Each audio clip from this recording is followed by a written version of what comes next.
Welcome to Course 3, Options Pricing, What Drives the Premium. By now you understand what an option is, you know the difference between calls and puts, and you've seen a real-world example of buying a call on a bullish stock. But there's a question we left hanging. Why is an option priced the way it is? Why does one call cost $1.50 while another costs $8?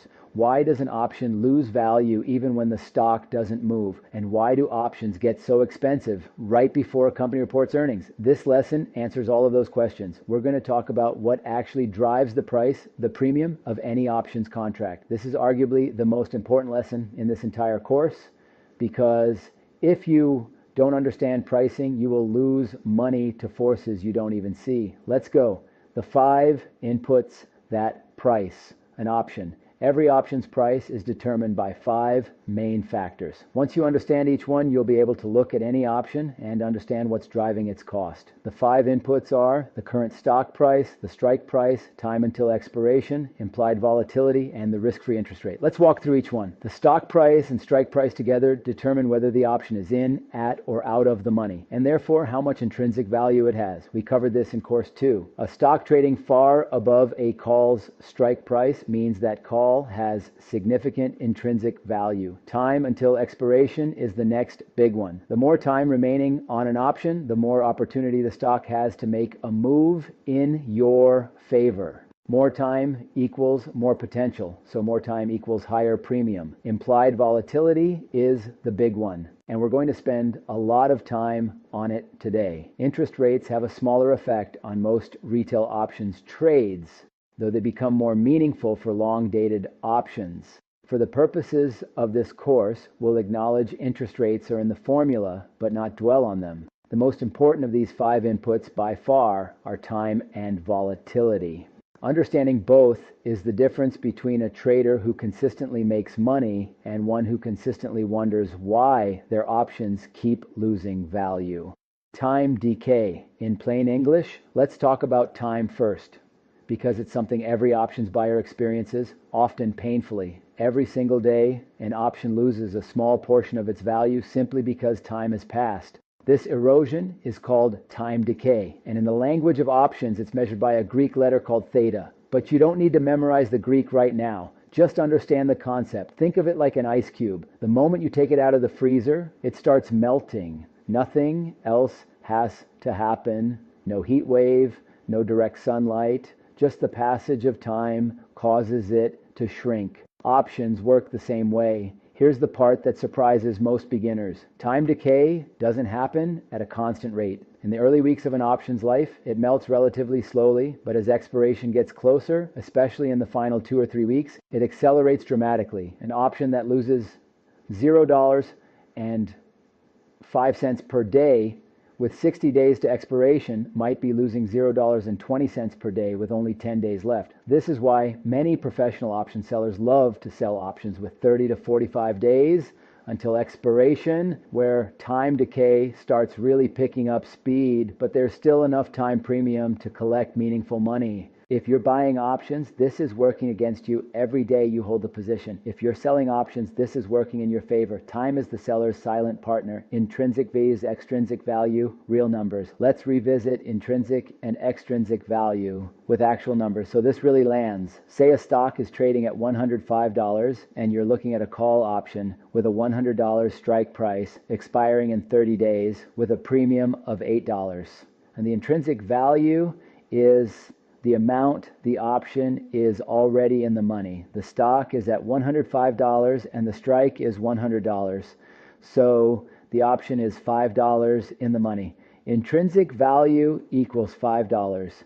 The extrinsic value, also called time value, is everything else. If the total premium is $8 and intrinsic value is $5, then extrinsic value is $3. That $3 is what you're paying for time and uncertainty. It's the market's way of saying there's a chance this stock moves even further in your favor before expiration, and that chance has a price. Now, if that stock never moves over the next 30 days and expiration arrives, the intrinsic value is still $5. but the extrinsic value has decayed completely to zero. Your option is now worth exactly $5. You paid $8, so you lost $3, even though the stock barely. This is one of the most common experiences for new options buyers. They're right about the direction, and they still lose money. Time decay ate their lunch. What is volatility? Now let's talk about the other massive driver of options pricing, volatility. Volatility measures how much a stock moves, the size of its price swings. A stock that moves 1% to 2% per day has high volatility. A utility company that barely moves has low volatility. There are two types of volatility you'll hear about. Historical volatility, sometimes called realized volatility or statistical volatility, is how much the stock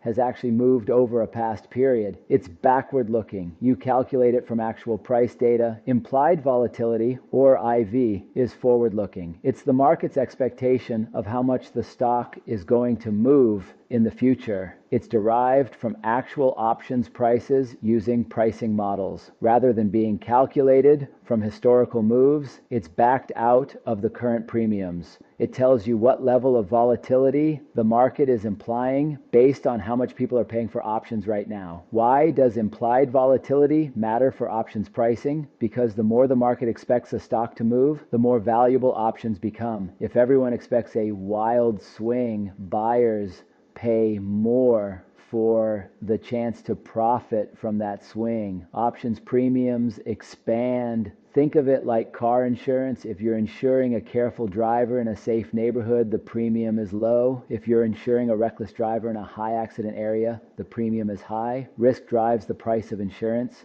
and implied volatility drives the price of options. Why if matters more than anything else? Here's a statement that will change how you think about options. You can be completely right about the direction of a stock and still lose money on an option purely because of implied volatility. Imagine you buy a call option when implied volatility is very high. You pay a fat premium because the market expects big moves. Then the stock moves exactly the way you predicted, but implied volatility contracts sharply. The option loses so much extrinsic value from the IV drop that your profit evaporates, even though the stock went the right way. This is why experienced options traders think about volatility before they think about direction. Not just, is the stock going up or down, but is volatility cheap or expensive right now? Am I overpaying for this option? Before entering a trade, always ask, is implied volatility elevated or depressed? If IV is historically high, options premiums are expensive. It might be a better time to sell options. If IV is historically low, options are cheap. It might be a better time to buy. IV overestimates actual moves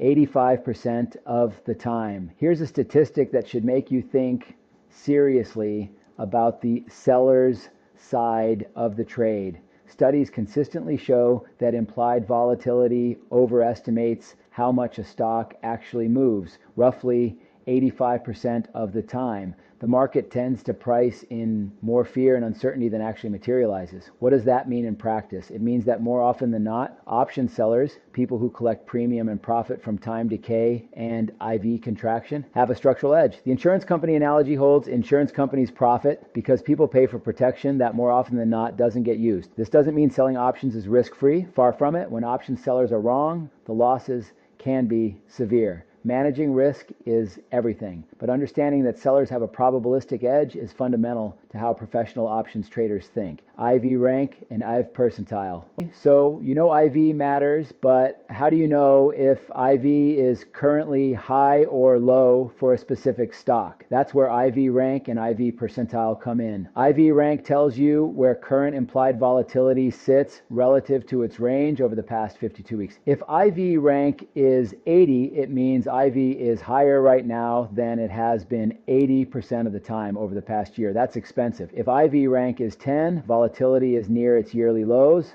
It measures what percentage of trading days over the past year had a lower IV than today's reading. Both metrics give you the same general information, context. You can't just look at a raw IV number in isolation and know if it's high or low, because every stock has its own normal range. A stock with an IV of 30% might be cheap if it normally runs at 50%. A stock with an IV of 20% might be expensive if it normally sits at 10%. Use IV rank or IV percentile as your volatility barometer before every trade. Introduction to Black Skulls. Let's briefly touch on the math behind all of this, not so you can calculate it by hand, but so you understand where options prices come from. In 1973, economists Fisher Black and Myron Scholes published a mathematical formula that changed finance forever. The Black-Scholes model is a way to calculate the theoretical fair value of an options contract based on the 5 inputs we discussed: stock price, strike price, time, volatility, and interest rate. The formula is elegant but complex. It uses exponential functions and probability distributions. The good news, you never have to compute it manually. Every brokerage platform does this instantly for every option on every stock in real time. What matters for you is the intuition behind it. Black Scholes essentially says, given how much this stock typically moves and how much time is left, what is the probability this option ends up in the money, and what is that probability worth? Implied volatility is actually derived by working the Black-Scholes formula in reverse. You take the market's actual option price, plug in all the other known variables, and solve for the volatility that would produce that price. That's implied volatility. It's the volatility the market is implying based on what people are actually paying.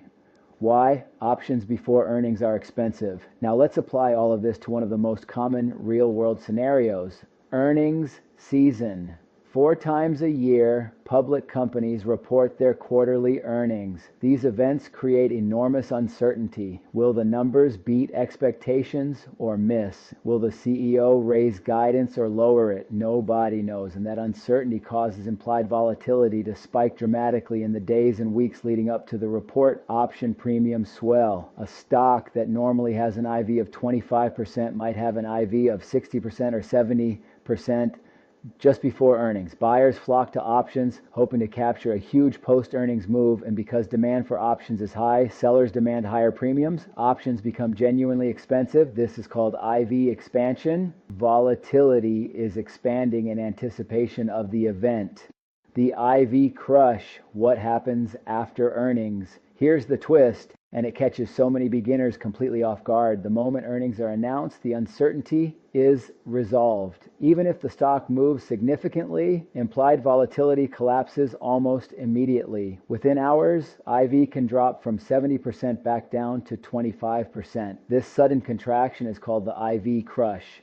Here's the painful scenario. You buy a call the day before earnings. The stock beats expectations and jumps 5% the next morning. You think you're printing money, but you open your brokerage account and your call option has barely moved or has even lost value. How? Because when you paid for that option, you paid a premium inflated by high IV. When earnings came out and IV collapsed, the extrinsic value of your option evaporated almost instantly, even faster than the intrinsic value you gained from the stock moving up. The IV crush wiped out your gain. This is why many experienced traders avoid buying options going into earnings. They sell options instead. You're specifically structured to profit from the IV crush. When IV is extremely high, you sell that expensive premium and let the crush work in your favor. Understanding the IV crush is one of those light bulb moments in options education. Once you see it, you can't unsee it, and it will save you from one of the most common mistakes beginners make. Bringing it all together, let's recap what we've covered in this lesson. An options premium is driven by 5 inputs, and time and volatility are by far the most important. Every single day, time decay erodes extrinsic value. Implied volatility reflects the market's expectation of future movement, and it is priced into every options contract. I overestimates actual moves most of the time and giving sellers a structural probabilistic edge. IV rank and IV percentile tell you whether volatility is cheap or expensive right now. Black Scholes is the mathematical engine behind every options price. And before earnings events, IV expands. After the announcement, IV crushes, often wiping out options buyers who didn't see it coming. You now have a genuine understanding of how options are priced. This is knowledge that most retail investors simply never acquire, and it separates people who trade options profitably from those who wonder why they keep losing. In our next lessons, we're going to start building actual strategies around these concepts, using your price action skills, your understanding of option structure, and your knowledge of volatility to construct trades with defined risk and a genuine edge. Let's keep going.